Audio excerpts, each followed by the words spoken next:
আসসালামু আলাইকুম সবাইকে, কেমন আছেন সবাই? চলে আসলাম আরো একটি টেক নিউজ ভিডিও নিয়ে। আমি রিয়ান রয়েছে আপনাদের সাথে। Welcome to my channel tech of. আজকে টেক নিউজটা শুরু হচ্ছে গুগল পিক্সেলকে দিয়ে। আপনারা জানেন যে কিছুদিন আগে গুগল তাদের পিক্সেল 5 ফোনটি লঞ্চ করে এবং এরই সাথে সাথে তারা জানিয়ে দিয়েছে যে এখন থেকে তাদের আর কোনো ফোনে তারা আর চার্জার প্রোভাইড করবে না।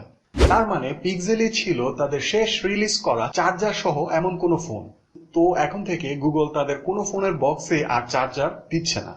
তার মানে এখন থেকে গুগলের আর কোনো ফোনই তাদের বক্সে আর চার্জার থাকছে না। তো এটা শুরুটা করেছিল অ্যাপেল, তার দেখা দেখি স্যামসাং, আর আমরা এখন গুগলের ফোনেও তা দেখতে যাচ্ছি।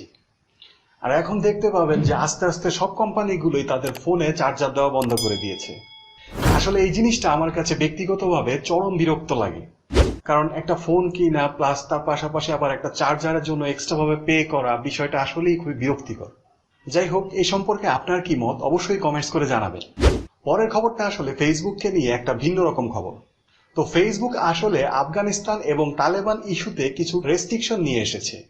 তো ফেসবুক দু একদিন আগে সিদ্ধান্ত নিয়েছে যে এখন থেকে তালেবান রিলেটেড কোনো পোস্ট যদি কারো প্রোফাইলে থাকে তবে তারা সেই প্রোফাইলটি ডিলিট করে দিবে এবং তার সাথে সাথে অলরেডি যত পোস্ট ফেসবুকে রয়েছে এগুলো তারা ডিলিট করে দিবে। তো এখন থেকে আপনারা তালেবানের পক্ষে অথবা বিপক্ষে যেটাই হোক না কেন, যে কোনো প্রকার পোস্ট করা থেকে একটু বিরত থাকবেন। তো এর প্রধান কারণ হচ্ছে তালেবানদের আসলে এখনো কোনো স্বীকৃতি দেওয়া হয়নি মার্কিনদের পক্ষ থেকে। তো বুঝতেই পারছেন বিষয়টা একটু জটিল। ফেসবুক আসলে চাচ্ছে না তালেবানদের রিলেটেড কোনো পোস্ট তাদের প্ল্যাটফর্মে থাকুক। তার পাশাপাশি টুইটার এবং লিঙ্কডইনও কিন্তু অলরেডি তাদের প্ল্যাটফর্ম থেকে সকল প্রকার তালেবানের পোস্টগুলো অলরেডি মোছা শুরু করে দিয়েছে এবং অলরেডি তারা অনেকের অ্যাকাউন্ট কিন্তু বন্ধ করে দিয়েছে।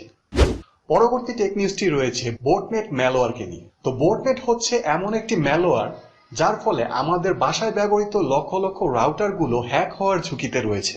সাইবার নিরাপত্তা বিশেষজ্ঞরা আসলে এমনটি জানিয়েছেন।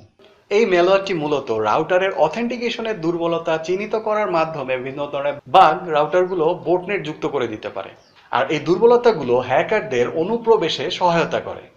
তো স্যামসাং আসলে এ মাসে আরো দুটি ফোন লঞ্চ করতে যাচ্ছে। তো একটি হলো স্যামসাং গ্যালাক্সি M51 এর successor Samsung Galaxy M52 5G, আর অন্যটি হলো স্যামসাং গ্যালাক্সি M32 5G।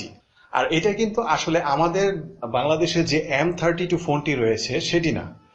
আর এতে খুব সম্ভবত মিডিয়াটেকের ডায়মন্ডসিটি 720 প্রসেসরটি থাকতে পারে। আর এই ফোনটা খুব সম্ভবত এ মাসেই স্যামসাং লঞ্চ করবে। আর অন্যদিকে স্যামসাং গ্যালাক্সি M52 ফোনটি স্ন্যাপড্রাগনের 778 5G এই প্রসেসরটি দিয়ে আসতে যাচ্ছে। খুব সম্ভবত এই ফোনটিও এ মাসেই লঞ্চ করা হবে। স্যামসাং এই মাসে অনেকগুলো ফোন লঞ্চ করেছে, তো আগামী কয়েকদিনের মধ্যে হয়তো তাদের এ দুটি ফোনও আসতে পারে। তো এরই সাথে শেষ হলো আজকের টেক নিউজ ভিডিও। তো ভিডিওটি আজকে আপনাদের কেমন লাগলো সেটা অবশ্যই কমেন্টস করে জানাবেন, আর ভিডিওটি ভালো লাগলে অবশ্যই একটি লাইক দিবেন, আর আমার চ্যানেলটি অবশ্যই সাবস্ক্রাইব করবেন। তো দেখা হচ্ছে পরবর্তী ভিডিওতে, ততক্ষণ পর্যন্ত ভালো থাকবেন সবাই। আল্লাহ হাফেজ।